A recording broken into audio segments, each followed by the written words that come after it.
RFL thread pipe late এডিশনে আপনাদের স্বাগত। আপনাদের সাথে আছি আমি সাইফুল হুদা।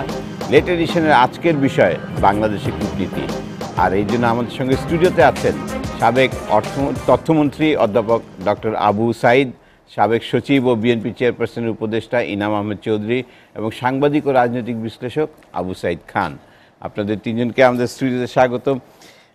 অধ্যাপক আবু সাইদ, আপনার কাছে একটু জানতে চাই যে মোদি আমাদের যাওয়ার আগে, এই ভারতের প্রধানমন্ত্রী যাওয়ার আগে বিসিআইসিতে যে প্রায় 1 ঘন্টা এক্সটেম্পো বক্তৃতা রাখলেন, আপনি তো অনেক বক্তৃতা অ্যানালাইসিস করেন, এইটাকে আপনি কিভাবে বিশ্লেষণ করবেন? প্লেন একটা বক্তৃতা, নাকি দিক নির্দেশনা, নাকি অন্তর্নিহিত অনেক কিছু ছিল এটার মধ্যে? দেখেন, আমি ওখানে উপস্থিত ছিলাম। বক্তৃতা এমনি টেপে শোনা এক কথা, আর দেখা, তার বডি ল্যাঙ্গুয়েজ, তার এক্সপ্রেশন, তার তাকানো এবং প্রক্ষেপণ, যাকে বলে কথার, গলার স্বর উঁচু নিচু করা, স্ট্রেস দেওয়া, শব্দচয়ন, এগুলো সব দিকেই মনে হয়েছে তিনি যা বলেছেন তা অত্যন্ত সদিচ্ছা এবং আন্তরিকতার সঙ্গে বলেছেন। এবং তিনি স্বপ্নের কথা বলেছেন এবং তিনি স্বপ্ন দেখাতে চেয়েছেন। তিনি নিজেও স্বপ্ন দেখতে চেয়েছেন। তিনি একটা কথা আমার মনে খুব লেগেছে, যে সূর্য উঠলে এই উপমহাদেশে প্রথমে বাংলাদেশে আসে, অর্থাৎ বাংলাদেশ সমৃদ্ধ হবে, স্বপ্নের দেশ হবে, সূর্যের দেশ হবে এবং আলোকিত দেশ হবে। তার সাথে সাথে হাত ধরে ভারত চলবে, ভারতের হাত ধরে বাংলাদেশ চলবে, অর্থাৎ সমৃদ্ধিশালী দুটো দেশ একসাথে এগিয়ে যাবে, একই সাথে পাশাপাশি দাঁড়িয়ে। এটা যেমন মনে হয়েছে, তেমনি আমার মনে হয়েছে 65 যে দফা, যেটা যৌথ বিবৃতিতে এসছে, সেগুলো বিশ্লেষণ করে আমি 4টে জিনিস পাই এবং ওনার বক্তৃতার ভিতরে এই 4-5টা জিনিস আছে। এবং ওই যৌথ বিবৃতির বাইরে উনি বলেছেন এমনটি নাই, ছোটোখাটো 2-1টা বলেছেন। এটা 4টে জিনিস কি, আমি মোটা দাগে বলি, পরে বিশ্লেষণ করবেন ওনারা, আমিও করব। প্রথম বলেছেন কানেক্টিভিটি, 2 নম্বর বলেছেন যে এনার্জি, 3 নম্বর বলেছেন সিকিউরিটি, ট্রেড, কমার্স আর লাইন অফ ক্রেডিট। এই 5টা জিনিস উনি পরিষ্কার করেছেন। এই 5টা জিনিসের ভিতরেই এই কানেক্টিভিটি যদি আমি ব্যাখ্যা করি, তো বিশাল ব্যাপার। আমি ওটা ব্যাখ্যা করতে চাই না বিস্তারিতভাবে। তবে আমি যা দেখি, তিনি সড়কপথের কথা বলেছেন, তিনি জলপথের কথা বলেছেন, নৌপথের কথা বলেছেন, সমুদ্র উপকূলীয় জাহাজ চলাচলের কথা বলেছেন, ইলেকট্রিসিটির সঞ্চালন লাইনের কথা বলেছেন, পেট্রোলিয়াম, গ্যাস এগুলো নিয়ে এসে বাংলাদেশে নিয়ে আসার কথা বলেছেন, তিনি ডিজিটাল সংযোগের কথা বলেছেন। এমনি করে আমি এগুলো খুব বড় করে দেখি না। আমি বড় করে যে জিনিসটা দেখি, আমি ওনাদের অনুরোধ করবো এটা আলোচনা করতে। উনি একটা কথা বলেছেন যেটা আমার হৃদয়কে স্পর্শ করেছে। আমরা সবসময় স্বাধীনতার পর থেকেই যে কথা বলতাম সেটা হলো এই, ভারত আমাদের বিগ ব্রাদার সুলভ আচরণ করে। আমরা বারবার বলেছি ভারত আমাদের উপর সব কিছু চাপিয়ে দেয়, ভারত আমাদের আধিপত্যবাদ, একটা শব্দই আমরা আবিষ্কার করেছিলাম। এগুলো সব ছাড়িয়ে বিগ ব্রাদারের জায়গায় আমার এককালের সহকর্মী ছিল সুষমা স্বরাজ। আমি তখন ইনফরমেশন মিনিস্ট্রি, উনি তখন ভারতের ইনফরমেশন মিনিস্টার। সার্ক সম্মেলনে আমরা একসাথে করেছিলাম, আমি ছিলাম চেয়ার। সেখানে আলাপ হয়েছিল ম্যাচিউরড কম্পোস্ট ওমেন। তিনি বলেছেন আমরা আর বিগ ব্রাদার নাই, কি এল্ডার ব্রাদার। এল্ডার ব্রাদার থাকলে তার অনেক দায়িত্ব আছে এবং সেই দায়িত্বগুলো তাদের পালন করতে হবে। না হলে স্নেহ, ভালোবাসা, মমতা, সাহায্য, সহযোগিতা সব দিয়ে এল্ডার ব্রাদার। এবং তার চেয়েও আরও এক স্টেপ এগিয়ে গিয়ে মোদি এখানে এসে যে বললেন, এটা আমাকে দারুণভাবে স্পর্শ করেছে। উনি বলছেন আমি বিস্তার চাই না, আমি বিকাশ চাই। আপনার কাছে আবার আসবে অধ্যাপক আবু সাঈদ। জনাব এনাম আহমেদ চৌধুরী উনি বললেন যে মোদি বিস্তার চান না, কিন্তু অনেকে এই নতুন ইন্ডিয়ার নতুন এক্সপ্যানশন আউট অফ সার্ক ছাড়া উনি যে এক্সপ্যানশনে যাচ্ছেন এটাকে অনেকে আরেক ধরনের অ্যাগ্রেশন বলছেন, যেটা অধ্যাপক আবু সাঈদ বলছিলেন যে যেভাবে বলা হয় যে আধিপত্য বিস্তার করা, এটা একটা নতুন ধরনের ইন্ডিয়ার এক্সপ্যানশন।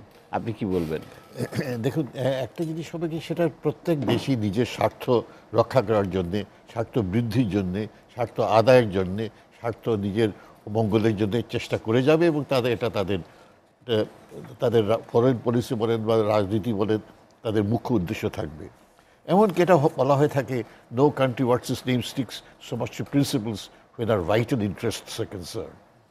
অধ্যাপক আবু সাঈদ যেটা বললেন যে বিশেষ 5টি বা 6টি বিষয়ে তিনি আলোকপাত করেছেন, এবং এই যে কানেক্টিভিটির প্রশ্নে কিন্তু আপনারা লক্ষ্য করুন যে কানেক্টিভিটিটা বা যেটাকে আমরা ট্রানজিট বা ট্রান্সশিপমেন্ট মুখ্যত, আরও আছে অনেকগুলো হয়তো, এটা হচ্ছে কি ভারতের একদিক থেকে বিশেষ করে উত্তর পূর্ব অঞ্চলের সঙ্গে ভারতের এই যোগাযোগটা অতীব প্রয়োজনীয়।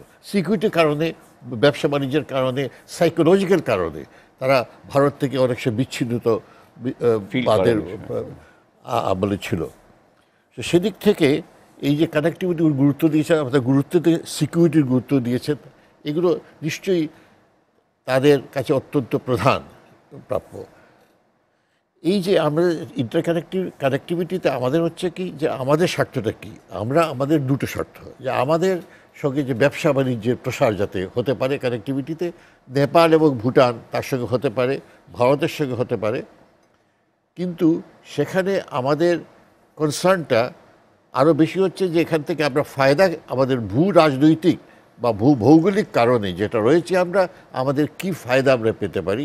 তো রেটস, ইন্টারেস্ট, চার্জেস, আপনার তো এগুলো মাসুল আমরা কি পেতে পারি, এটা আমাদের কাছে দরকারি, প্রয়োজনীয়।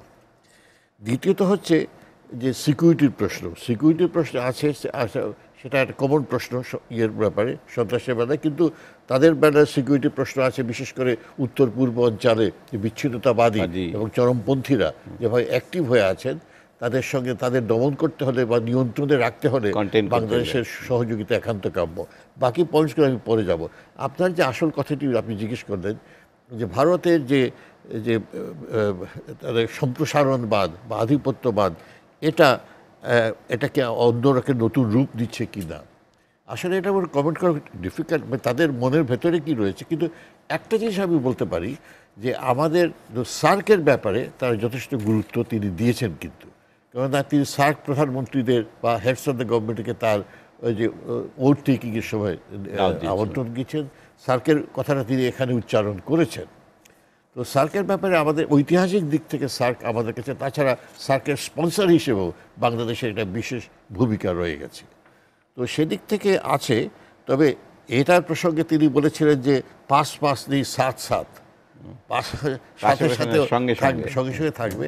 তো সঙ্গে থাকলে বিগ ব্রাদার, এল্ডার ব্রাদার, ওসব যে আমার কাছে মনে হয় মুখ্যত যেটা হচ্ছে, আমরা সম পর্যায়ে থাকবো, সমতা থাকবে, মর্যাদাবোধ থাকবে, পারস্পরিক মর্যাদাবোধ থাকবে। এখানে ছোট বড় কোনো প্রশ্ন নয়, এই মনোভাবটা আনা মোটেই উচিত হবে না। যেখানে আপনার বেলজিয়াম রয়েছে, সেখানে জার্মানিও রয়েছে, সেখানে ছোট বড় কোনো প্রশ্ন সেখানে নেই। কেননা আমাদের হচ্ছে কি, আমাদের যে ইন্টারেস্ট সেটা আমাদের দেখা উচিত। তবে মূল কথাটা যেটা হচ্ছে, সেটা হচ্ছে মোদি একটা বড় রকম একটা নদী অতিক্রম করতে পেরেছেন। অর্থাৎ তার যে আপনার ধরুন যে ব্যাকগ্রাউন্ড ছিল, সাম্প্রদায়িকতার ব্যাকগ্রাউন্ড ছিল, নির্বাচনের সময় তিনি যে অনেকগুলো বক্তৃতার কথা উল্লেখ করা হয়ে থাকে, সেখানে বাংলাদেশ প্রীতির কথা আমরা তেমনভাবে লক্ষ্য করিনি। কিন্তু এটাকে তিনি সরিয়ে দিয়ে তিনি একটা নতুন ছবিতে ইমার্জ করতে চেয়েছেন, এবং সেখানে তিনি সক্ষম হয়েছেন। এটা হচ্ছে তার বিরাট কৃতিত্ব। এবং দ্বিতীয়ত হচ্ছে তার কৃতিত্ব যে তিনি, যেটা আপনি বললেন যে কূটনীতি বা ডিপ্লোমেসিতে তিনি এই যে বাংলাদেশের দলমত নির্বিশেষে সবাই তাকে স্বাগত জানিয়েছেন, এবং এই সিনসিয়ারিটি তিনি প্রকাশ করতে পেরেছেন একটা কংক্রিট ইয়েতে, যে এত বছর পরে, আজকে 40 বছর পরে, যেটা আমরা আগেই রেটিফাই করেছিলাম, আমরা বিরুবাড়ি হস্তান্তর পর্যন্ত করেছিলাম, সেটাকে তিনি 40 বছর পরে অভ্যন্তরীণ যে কিছুটা অসুবিধা ছিল সেটা কাটিয়ে ওঠে, সেটাকে তিনি ইমপ্লিমেন্ট করলেন। কাছে আমরা আবার আশা আসবো। করছি ভবিষ্যতে তিনি এভাবে এগিয়ে যেতে পারবেন। আপনার কাছে আবার আসবেন ডক্টর ইনাম চৌধুরী। ডক্টর আবু সাইদ খান, আপনি এই ইন্ডিয়ান ডিপ্লোমেসিটাকে, নতুন ডিপ্লোমেসিটাকে কীভাবে দেখবেন? উনি ওদিকে চায়নাও দৌড়াচ্ছেন, হ্যাঁ, এদিকে এটাও ঠিক রাখছেন, আবার ব্রাজিল এবং ইয়েটা, ওই সব এত কিছু কি ঠিক রাখা সম্ভবপর হবে ইন্ডিয়ার? মানে আমি এই দুই সহ-আলোচকের আলোচনার সূত্র ধরে বলি যে মোদি এখানে এসে যথেষ্ট মানে চলনে বলনে যথেষ্ট পারদর্শিতার পরিচয় দিয়েছেন, সবার মনও জয় করেছেন, এবং সেদিক দিয়ে উনি একজন চৌকস রাজনীতিক, এতে কোনো সন্দেহ নেই। এখন বিষয়টা হচ্ছে যে আমাদের বুঝতে হবে, যখন রাষ্ট্রের সীমানা আছে তখন রাষ্ট্রিক স্বার্থ আছে, এবং সেই ক্ষেত্রে মোদি সরকারই হোক আর যাই হোক, তিনি সেই দেশের স্বার্থের তো বাইরে যেতে পারেন না। তো তার স্বার্থটা কী ছিল? যে নর্থ ইস্টে, উত্তর পূর্ব অঞ্চলে এই 7টা রাজ্যে অশান্ত ছিল, এটা যাতে আবার অশান্ত না হয়ে ওঠে এটাকে নিশ্চিত করা, সেই আশ্বাস উনি বাংলাদেশ থেকে পেয়েছেন। ওখানে মূল ভূখণ্ডের সঙ্গে মানে যোগাযোগটাকে করা, এবং সেই ক্ষেত্রে কানেক্টিভিটি, ট্রানজিট যাই বলেন, এটা তার জরুরি ছিল, এটাও আশ্বাস পেয়েছেন, এবং সেই প্রক্রিয়া শুরু হয়ে গেছে। তৃতীয়ত হচ্ছে, বাংলাদেশ তাদের অন্যতম বড় বাজার। এখানে 6.5 বিলিয়ন বাস্তবে, মানে অফিসিয়ালি, আনঅফিসিয়ালি ধারণা হচ্ছে হুন্ডি টুন্ডি দিয়ে যায়, এটা ডাবল। তা এখানে হচ্ছে, তাহলে অফিসিয়ালটাই ধরি যে 6.5 বিলিয়ন ট্রেড যেখানে রয়ে গেছে, এইটাকে আরও বাড়ানো। তো এখানে পোর্ট ব্যবহার করা, এখানে বিভিন্ন দুটা জোন, তাদের বাণিজ্যিক দুটো স্পেশাল জোন করার মধ্য দিয়ে এখানে তাদের এটা বেড়ে যাবে। তো এই কাজগুলো ভারতের দিক থেকে অনেকটা নিশ্চিত হয়েছে, এবং পোর্ট দুটোও তারা আমাদের পোর্টও ব্যবহার করার বিষয়গুলো সেখানে আলোচনার মধ্যে দিয়ে বেরিয়ে আসছে। এখন আমাদের চাওয়া কী ছিল?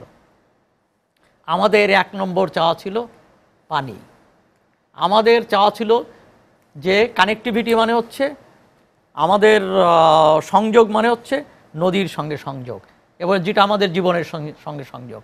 আমাদের যদি আমরা পানি না হলে বাংলাদেশ শুকিয়ে যাবে, এখানে মরুপ্রক্রিয়া দেখা দেবে, কৃষি ধ্বংস হবে, পরিবেশ ধ্বংস হবে, বাংলাদেশ টিকে থাকতে পারবে না। কিন্তু সেই নদীর জায়গায় আমাদের অগ্রগতি যেখানে ছিল, অর্থাৎ মনমোহন সিং যখন এসেছিলেন যেখানে ছিল সেখানে আছে, একটু আগায় নেই, বরং সংশয় তৈরি হয়েছে যে তিস্তাটা নিয়ে আরও ঝুলে গেছে, এবং তিস্তার তো ড্রাফটটা রেডি আছে, এখন এটা সংশোধন করার ইত্যাদি কথাবার্তা শোনা যাচ্ছে। এবং এখানে বলা হচ্ছে যে এখানে তাদের অন্য যারা রাজ্য আছে তাদেরকে কনভিন্স করার ব্যাপার। কিন্তু ব্যাপারটা হলো, তো এটা তো আমাদের যৌথ সম্পত্তি, বাংলাদেশ এবং ভারতের যৌথ সম্পত্তি আন্তর্জাতিক নদী। এখানে ভারতের কাছে কোনো করুণার ব্যাপার নয়, এটা হচ্ছে আমাদের অধিকারের ব্যাপার, হক। তা আমাদের এটার ক্ষেত্রে, তার অভ্যন্তরীণ ক্ষেত্রে কাকে কি দিবে না দেবে সেটা তাদের ব্যাপার। আর একটা হচ্ছে, নদীগুলো যে শুকিয়ে যাচ্ছে, পশ্চিমবাংলা পানি পাচ্ছে না, তার জন্য কি আমরা দায়ী? তার জন্য দায়ী তো ভারত। ভারত বিভিন্ন সময় পানি প্রত্যাহার করেছে, সংযোগ খাল কেটেছে, বাংলাদেশের অনুমতি নেওয়া তো আক্কা ধার করেনি। তো আজকে কিন্তু আন্তর্জাতিক আইন অনুসারে কিন্তু এটা পারে না। এমনকি 97 সালের যে ওয়াটার কোর্টস যে কনভেনশন আছে, যেটা আইনে পরিণত হয়েছে, সেই আইন অনুসারেও উজানে কেউ কোনো রকম স্থাপনা ইত্যাদি তৈরি করতে পারে না, এবং সেখানে যৌথ ব্যবস্থাপনার বিষয়টা গুরুত্বপূর্ণ। কিন্তু সেই ক্ষেত্রে কিন্তু পানির ক্ষেত্রে আমরা যেখানে ছিলাম সেখানেই রয়ে গেছি। এবার হলো সীমান্ত সংঘাত বন্ধ হবে কি না, সেই ব্যাপারে আমরা কিন্তু এখনও নিশ্চিত না। আর আমাদের সবচেয়ে যে বড় ব্যাপারটা ছিল, সেটা হলো আরেকটা বড় ব্যাপার, সেটা হলো বাণিজ্যিক ঘাটতি কমিয়ে আনা। তো বাণিজ্যিক ঘাটতি কমিয়ে আনার ক্ষেত্রে সেই জায়গাটা হচ্ছে যে, এখানে যদি আপনি বলেন যে বাণিজ্যিক ঘাটতি কীভাবে কমবে, এখানে এটা হলো যে আমাদের এখানে পণ্য, ডিউটি ফ্রি পণ্য ওখানে যাবে, গেল। কিন্তু এখানে যে অন্য যে নন ট্যারিফ ব্যারিয়ার যেটা আছে, আমলাতান্ত্রিক জটিলতা ইত্যাদি আটকে রাখবে। আপনার মালামাল যেটা বাংলাদেশ থেকে যাবে, ওটা 6 মাস আটকে রাখবে ওখানে, সেখানে করবে না, ছাড়পত্র দিবে না। অর্থাৎ ওদের যে ব্যুরো অফ স্ট্যান্ডার্ড সেখান থেকে ছাড়পত্র না পেলে যাবে না, ওখানে ট্রাকের ভাড়া গুনতে হবে, গোদামের ভাড়া গুনতে হবে, এটা হবে না। তার বাইরেও আছে কি, ডিউটির বাইরেও আর একটা প্যারা ট্যারিফ আছে, যেটা হচ্ছে যে ওই খাজনার চেয়ে ওই বাজনার অঙ্কটা কিন্তু কম না, সেটাও কিন্তু দিতে হবে।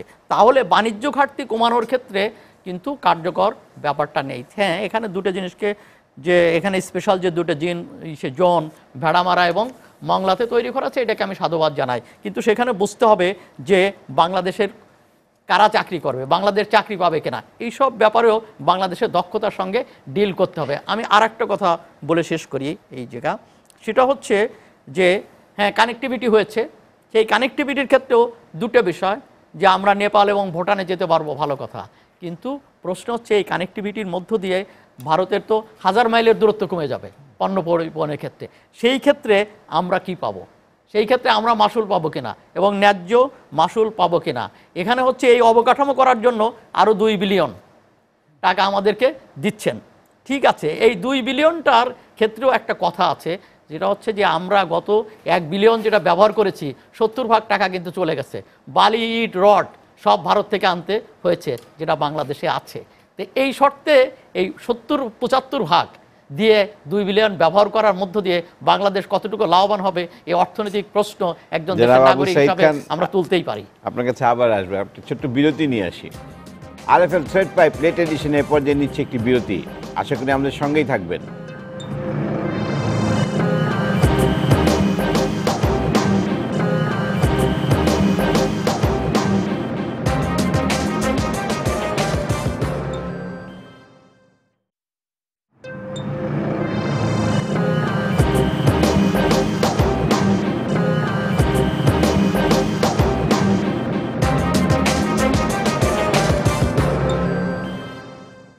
দেখছেন এসিটিভি রাতের আয়োজন RFL thread pipe late addition.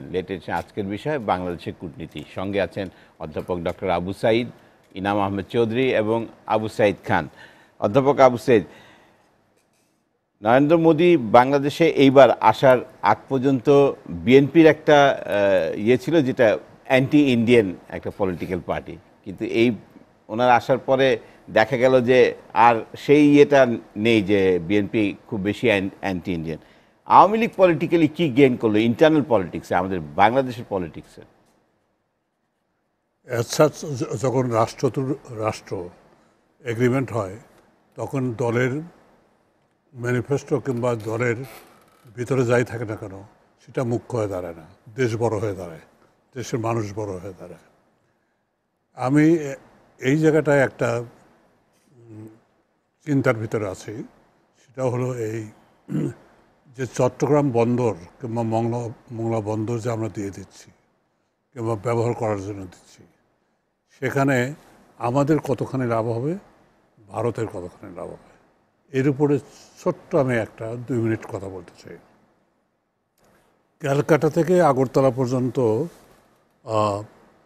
1680 kilometre, আর ওইটা যদি চট্টগ্রাম বন্দর থেকে আসে মালামাল 248 কিলোমিটার মাত্র। আবার যদি আমরা দেখি মেঘালয় ক্যালকাটার থেকে দেখি, তাহলে দেখব 1150 কিলোমিটার, আর যদি চট্টগ্রাম থেকে আসে 570 কিলোমিটার।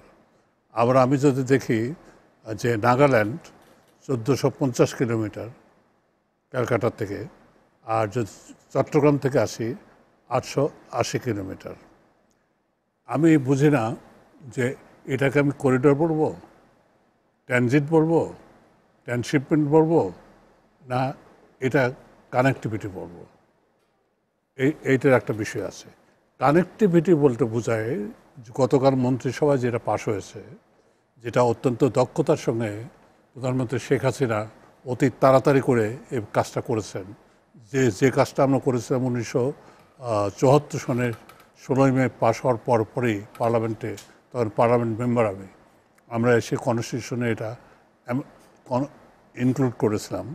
পরবর্তীকালে ভারতে 40 বছর পরে সেটা আবার নতুন করে ইনক্লুড করলো। সেই রকমভাবে প্রধানমন্ত্রী গতকাল যে সিদ্ধান্ত নিয়েছেন, সেই সিদ্ধান্ত আমি মনে করি যে কাজ এগিয়ে যাওয়ার ক্ষেত্রে বেশ আবেগ যেমন আছে, দ্রুততার সঙ্গে কার্যক্রম আছে। যেমন আমরা যদি ভুটান যেতে চাই, তা ভুটান, নেপাল, ভারত এবং বাংলাদেশ এই নিয়ে কিন্তু একটা আঞ্চলিক আমি বলি কানেক্টিভিটি একটা রূপ নিয়েছে। তাই যদি নিয়ে থাকে তাহলে ভুটান হলো বাংলাদেশ থেকে যেতে হলে বাংলাবান্ধা, চ্যাংরাবান্ধা এই এলাকাতে যদি যাই তাহলে দেখব মাত্র 90 কিলোমিটার। আর যদি নেপালে যাই আমরা দেখব যে মাত্র 37 কিলোমিটার। এইটা পাস হবে 15 জুন, আজকে হলো সম্ভবত 10 5 দিন পরে পাস হবে। সেজন্য মন্ত্রিসভায় এটা পাস করে ইমিডিয়েটলি এটাকে এক্সারসাইজ করার জন্য, বাস্তব রূপ দেওয়ার জন্য বাংলাদেশ সরকার যে ব্যবস্থা নিয়েছেন এটা আমি মনে করি খুব প্র্যাগম্যাটিক এবং খুব সুচিন্তিত একটা ব্যবস্থাপনা। এখানে কি যাবে, আমরা যখন ভুটান যাব তখন ভুটানে যাওয়ার সময় ট্যাক্স দিতে হবে, তার আগে ইন্ডিয়া পড়বে, ইন্ডিয়া ট্যাক্স দিতে হবে, ওরা যখন আসবে আবার ট্যাক্স দেবে, বাংলাদেশে বাংলাবাদে এসে ট্যাক্স দেবে। সেজন্য এখানে ট্যাক্স নির্ধারণ হয়নি, কিন্তু এগুলো কথাবার্তা হয়েছে। অর্থাৎ একটা কানেক্টিভিটির একটা বিষয়টা আমি দেখি এই জায়গাটায়, ফ্রেমওয়ার্কটা হয়ে গেছে। কিন্তু সমুদ্রপথে যেটা আসতেছে সেখানে একটা বিষয় আমি বলতেই হয়, সেটা আগে ভারত থেকে যে জাহাজে মাল যেত শ্রীলঙ্কা, বিশাখাপত্তনম হয়ে সিঙ্গাপুর গিয়ে তারপর সেই মাল চেঞ্জ করে যখন যেহেতু চুক্তি ছিল না আমাদের সমুদ্র উপকূল ব্যবহারের, সেই জন্য প্রতি টনে $130 লাগতো ইন্ডিয়ার। আর এখন সরাসরি আসার ফলে মাত্র লাগবে $35। এবং আগে সময় লাগতো সিঙ্গাপুর যে ওখান থেকে আবার এসছে 35 দিন, এখন লাগবে 3 দিন। তাহলে এই জায়গাটা আমাদের অর্জন কী হবে, শুল্ক কী হবে, এবং আমাদের এই শুল্ক থেকে আরম্ভ করে আমরা কত অর্থ পাবো, কতখানি পাবো, সেটা যদি বলা হয়ে থাকে যে চট্টগ্রাম বন্দর এই কন্টেইনারগুলো ম্যানেজমেন্ট করার সক্ষমতা নাই, এটা ভুল কথা। এখন পর্যন্ত প্রায় আরও 100 লক্ষ টন কন্টেইনার ম্যানেজমেন্ট করার মতো সক্ষমতা এই 3 বছরের ভিতরে চট্টগ্রাম বন্দর অর্জন করেছে।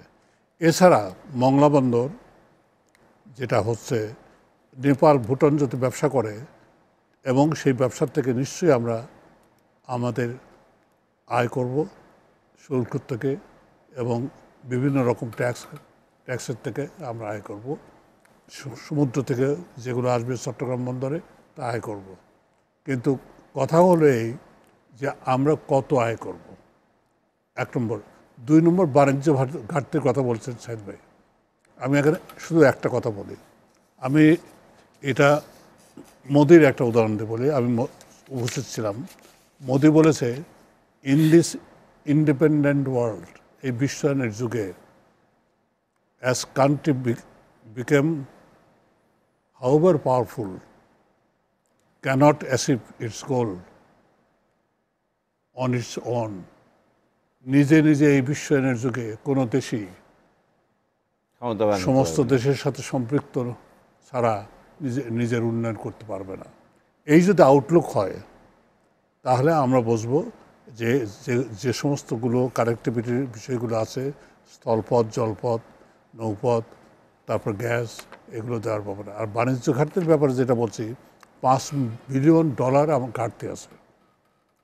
$5 বিলিয়ন ভিতরে একটা রহস্য রয়েছে। সে রহস্য $1.5 থেকে $2 বিলিয়ন আমরা কাপড়, তুলা এগুলো ইন্ডিয়া থেকে নিয়ে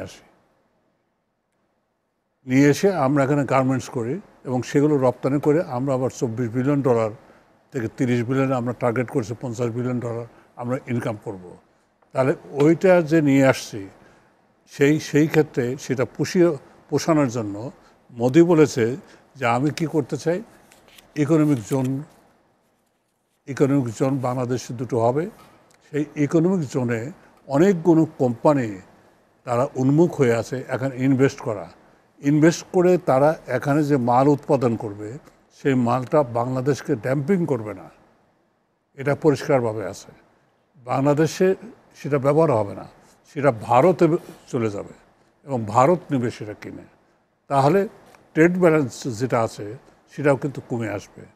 এই যে ভারতের এই দৃষ্টিভঙ্গির পরিবর্তন, এটা যদি অব্যাহত থাকে এবং সেই পরিবর্তনের সাথে সাথে সে যদি সামনের দিকে এগিয়ে যেতে চায় তার নেতৃত্বকে নিয়ে, তাহলে বাংলাদেশকে সাথে নিতেই হবে। কারণ সামনে ইউএনএতে যেতে হলে এবং নিরাপত্তা পরিষদে তার আসন দখল করতে হলে বাংলাদেশ প্রতিবেশীকে বিরূপ রেখে, প্রতিবেশীর সঙ্গে বৈরিতা রেখে কোনোদিনও কোনো দেশ বিশ্ব নেতৃত্বে আসতে পারে না। আপনার কাছে আবার আসবো অধ্যাপক আবু সাঈদ। জনাব ইনাম আহমেদ চৌধুরী, আমি ইন্টারনাল পলিটিক্স সম্বন্ধে জিজ্ঞেস করতেছিলাম যে বিএনপি কি গেইন করলো আর আওয়ামী লীগ কি গেইন করলো মোদির ভিজিট দিয়ে? আমার কাছে মনে হয় সেই দৃষ্টিভঙ্গি আপনি প্রশ্ন করেছেন, আমি উত্তরটা দেবো।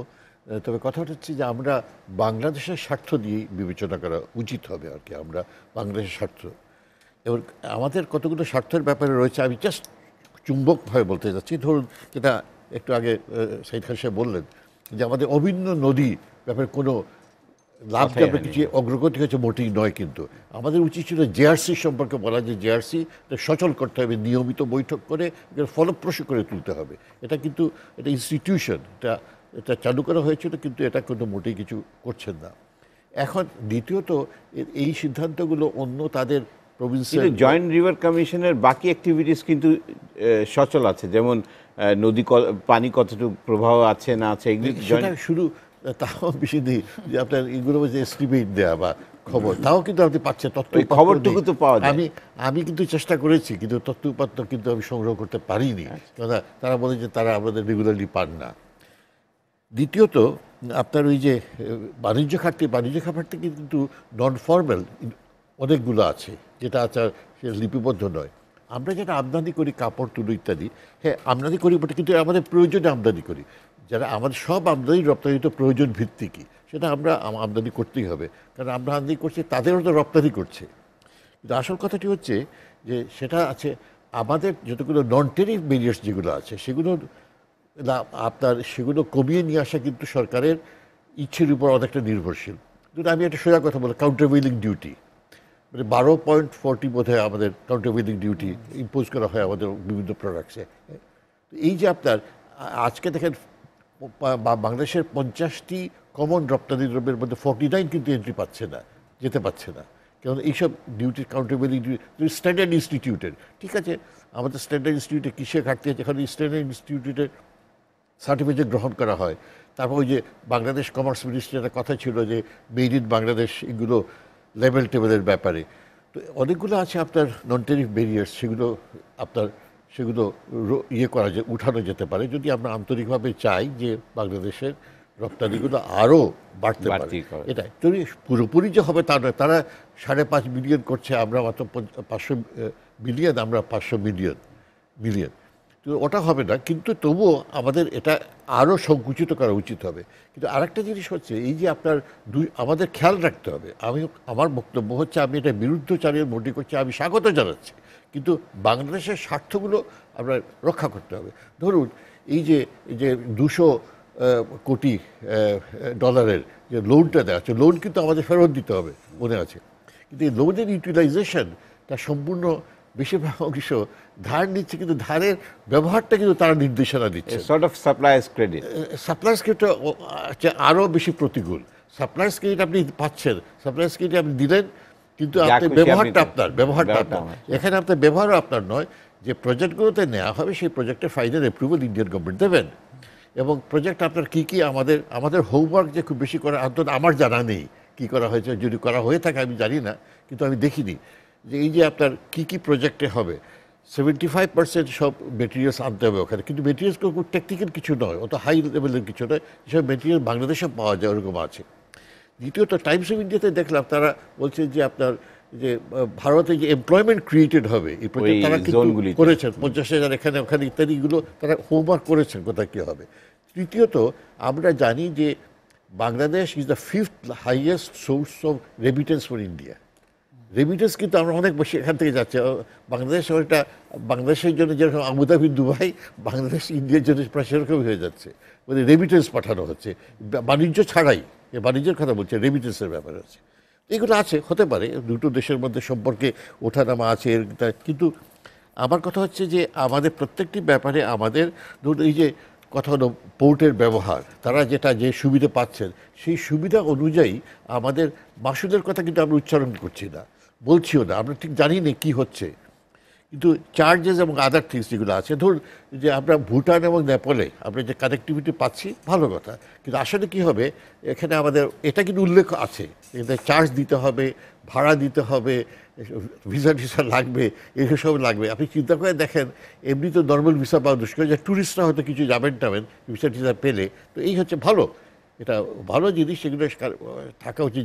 যাতায়াত বাড়লে সম্প্রীতি বাড়বে, আন্ডারস্ট্যান্ডিং বাড়বে, এটা কিন্তু আমাদের দেখতে হবে যে আমাদের কিসে কিসে আমরা লাভ করতে পারি, এবং সেগুলো যদি আমরা করতে পারি হিসেব নিকেশ করে, তাহলে কিন্তু আমরা আমাদের পক্ষে মঙ্গলদায়ক হবে। কিন্তু এই কথাটা কিন্তু ওই মোদী সাহেব বলেছেন, কিন্তু যাওয়ার সময় যে বলেছেন যে এখন তো আমি যাওয়ার পরে হিসেব নিকেশ শুরু হবে, কিন্তু আমাদের হিসেব নিকেশ কিন্তু অন্তত আন্তরিকভাবে করা উচিত, এখানে কিন্তু রাজনীতির নিয়ে আসা উচিত নয়। তবে একটা জিনিস যেটা আপনি প্রথম প্রশ্ন করলেন যে কার কি লাভ হলো, লাভ হলে আমার মনে হয় আমাদের লাভ হবে এটা যে আমাদের দুটো দলের দেখতে হবে আমাদের বাংলাদেশের স্বার্থটা আমরা অভিন্নভাবে দেখতে পারি কিনা, এটাই হচ্ছে উচিত হবে আমাদের দেখা।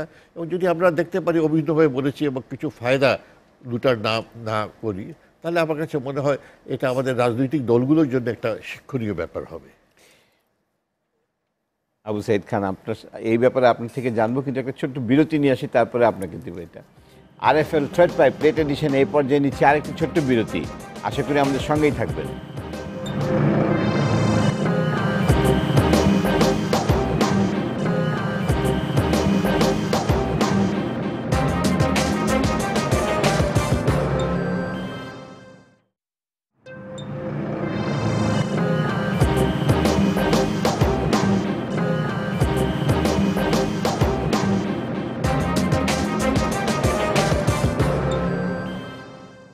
দেখছেন এসিটিভি রাতের আয়োজন RFL thread pipe late addition.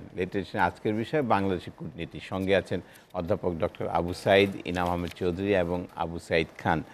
জনাব আবু সাইদ খান, আমি উত্তরটা খুঁজছি কিন্তু পাচ্ছি না, সেটা হলো যে ইন্টারনাল পলিটিক্সে আমাদের কার লাভ হলো, কে বেশি গেইন করলো? আচ্ছা, ইন্টারনাল পলিটিক্সটার চেয়ে আমার মনে হয় এটা তো রাষ্ট্রিক সম্পর্কের বিষয়, রাষ্ট্রের স্বার্থটাই দেখতে হয়। এখানে আওয়ামী লীগ বিএনপি বিষয়টা ভাবা উচিত না। এমনকি যেমন ভারতে আমরা দেখেছি যে এই ব্যাপারে তো তারা তাদের রাষ্ট্রিক স্বার্থ দেখেছে এবং তাদের ভিতরে একটা ঐক্যমত্য আছে, আমাদের মধ্যেও তারা তো ঐক্যমত করে তারপরে এসছে, রাইট।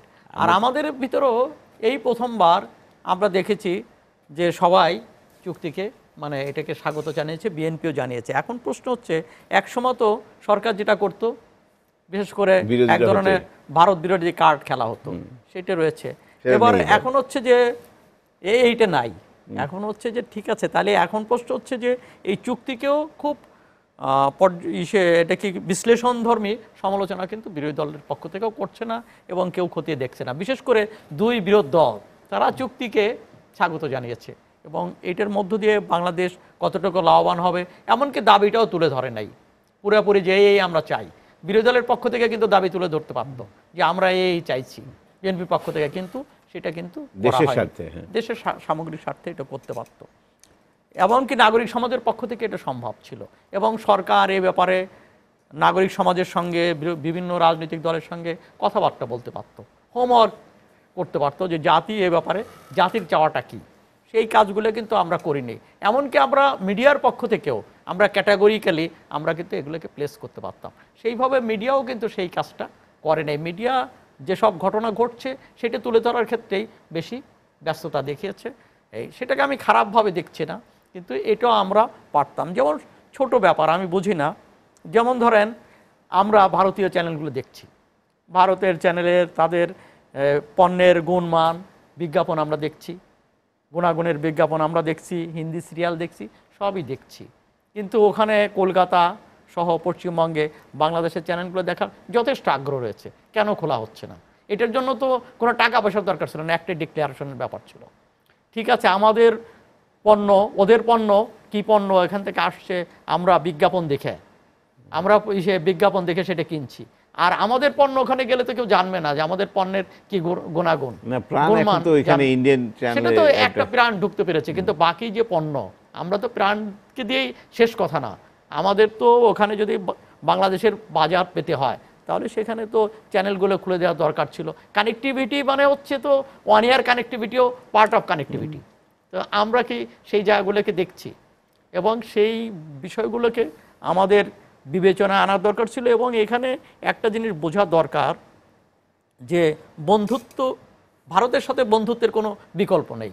ভারতের সাথে বন্ধুত্ব অটুট হতে হবে এবং বন্ধুত্ব যত দৃঢ় হবে এই এলাকার উন্নয়ন তত সুদৃঢ় হবে। এটা নিয়ে আমরা কোনো দ্বিমত করছি না, কিন্তু বন্ধুত্বের শর্ত হচ্ছে বোঝাপড়া। বন্ধুত্বকে যদি স্থায়িত্ব করতে হয়, স্থায়ী রূপ দিতে হয়, তাহলে বোঝাপড়া, পারস্পরিক স্বার্থর ব্যাপারটা রয়েছে, এখানে দর কষাকষির ব্যাপার রয়েছে, এখানে হারাবার কিছু নেই। এখানে ভারত বিরোধিতাও যেমন কাম্য নয়, ভারত প্রীতিও কাম্য নয়। আমাদের ভালোবাসার জায়গা একটাই, সেটা হচ্ছে বাংলাদেশ। এবং বাংলাদেশের স্বার্থে আমরা পৃথিবীর বিভিন্ন দেশের সঙ্গে আমরা সম্পর্ক গড়ে তুলব এবং আমরা এখানে আঞ্চলিক সংহতির বাতাবরণ রচনার ক্ষেত্রেও বাংলাদেশ অগ্রণী ভূমিকা পালন করবে। কিন্তু প্রশ্নটা হচ্ছে যে আমি আমার স্বার্থ নিয়ে বোঝাপড়া করতে চাই। আর যদি স্বার্থের ঘাটতি থাকে কারো, আমরা ভারতকে ঠকাতে চাই না, কেন, ওটা বুমেরাং হতে পারে, আমরাও ঠকতে চাই না। আমরা চাই পারস্পরিক মর্যাদার সঙ্গে। এখানে বিগ ব্রাদার নয়, এল্ডার ব্রাদার নয়, এখানে হচ্ছে দুই ভাইয়ের, সহোদরের। এবং আমরা বলতে চাই ভারত বাংলাদেশকে, যদি তারা বারবার ভাইয়ের কথা বলছেন, তাহলে যদি বলতে হয় সেটা যমজ ভাই, কেউ কারো চেয়ে বড় নয়, কেউ কারো চেয়ে ছোট নয়। এবং সেই যমজ ভাইয়ের সে সম্পর্কের ভিত্তিতেই আমরা এই অঞ্চলের উন্নয়ন চাই, পারস্পরিক স্বার্থ সংশ্লিষ্ট বিষয় বোঝাপড়া করতে চাই। এবং এর মানে এই নয় ভারত বিরোধিতা নয়, এবং বন্ধুত্বের প্রয়োজনেই এই বোঝাপড়াটা দরকার। অধ্যাপক আবু সঈদ, নরেন্দ্র মোদীর সাথে কিন্তু ডেলিগেশনে আরও অনেক লোকই ছিলেন, বেশ বড় ডেলিগেশন ছিল। অন্যরা কোনো রকম লাইমলাইটে আসেন নাই, ইনক্লুডিং মমতা ব্যানার্জি। এটা কেন হলো?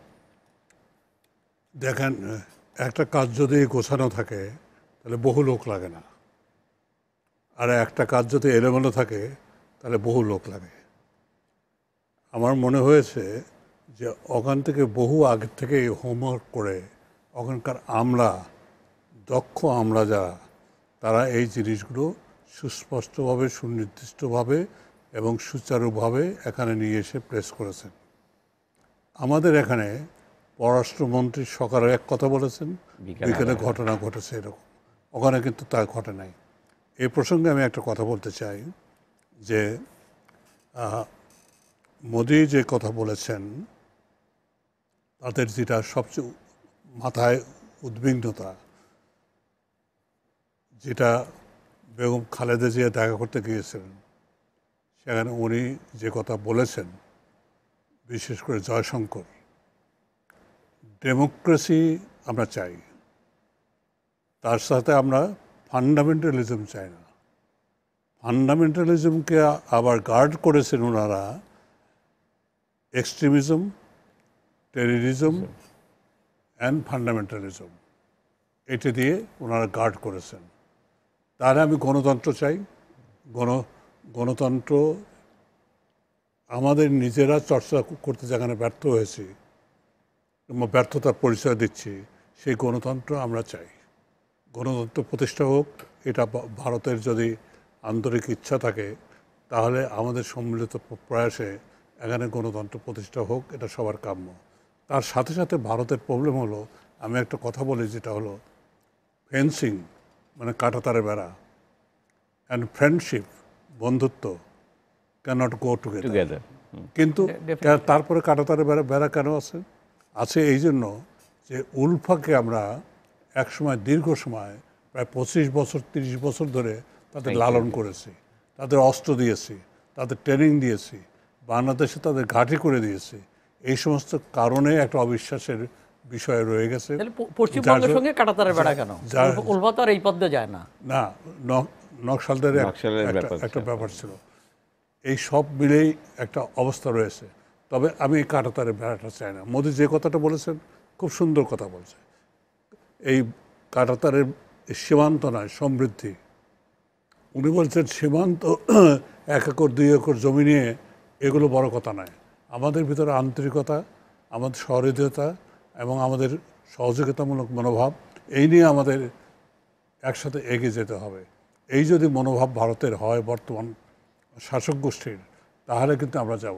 আর একটা বিষয় আমি সাংঘাতিকভাবে ওনার দৃষ্টি আকর্ষণ করে, আপনার দৃষ্টি আকর্ষণ করে বলতে চাই, ইন্ডিয়ান কিন্তু একটা ডক্ট্রিন আছে 1946-এর, অখণ্ড ভারত।